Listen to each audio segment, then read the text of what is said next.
Statistics Project by Jonathan Pattershaw, Jalyce Norman, and Kyle Conover. To determine if the amount of absences has an effect on the graduation rate, we surveyed 100 Panther Creek students and asked the question, how many full-day absences have you had so far this year?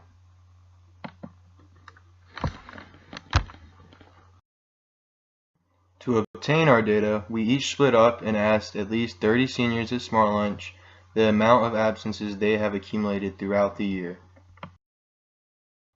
Just some standard definitions that we might need for the rest of the PowerPoint. Mean is the average founded by adding up numbers given and divided by the sum of how many numbers there are. The median is the middle number that is founded by ordering the numbers from least to greatest and canceling one number from each side until the middle number, the median, is found. The mode is the number that occurs the most or most frequently, and the mid-range is the sum of the min and max divided by 2. According to our data, we found that on average seniors miss 3 days of school, and our median is 1, while most frequently seniors miss no days of school, and our mid-range is 9. Now we are going to be talking about the measures of spread. This can also be known as the 5-number summary.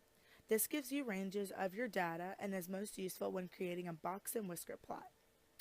For your quartile 1, Q1, it's the median of the lower half. For quartile 2, Q2, this is the median of all of the data. For quartile 3, Q3, this is the median of the upper half. Your IQR, which is also known as your inner quartile range, is Q3 minus Q1. This is 50% of your data. The range is the largest number from the data set subtracted from the smaller number of the data set. Here is the measures of spread for our data. For quartile 1, Q1, it's 0. For quartile 2, Q2, it's 1.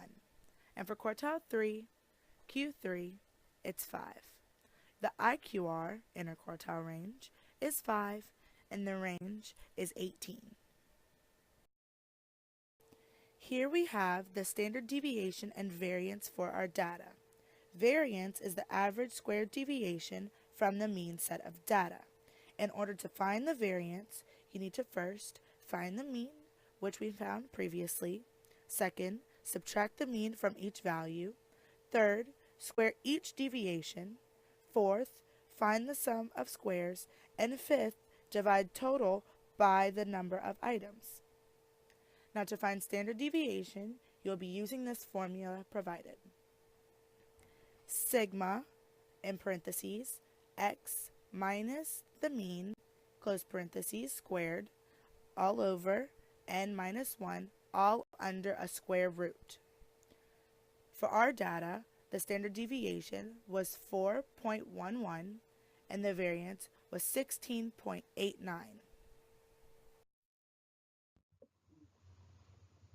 This is our graphic representation of our data.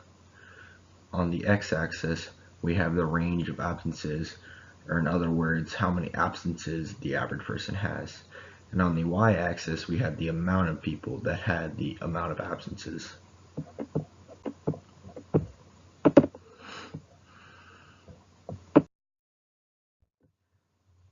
This histogram shows the ranges of the number of absences and how many people were absent for the number of absences.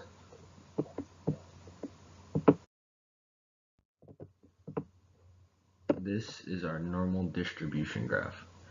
This graph has the mean of our data in the middle, while giving the percentage of students with absences growing as the graph grows.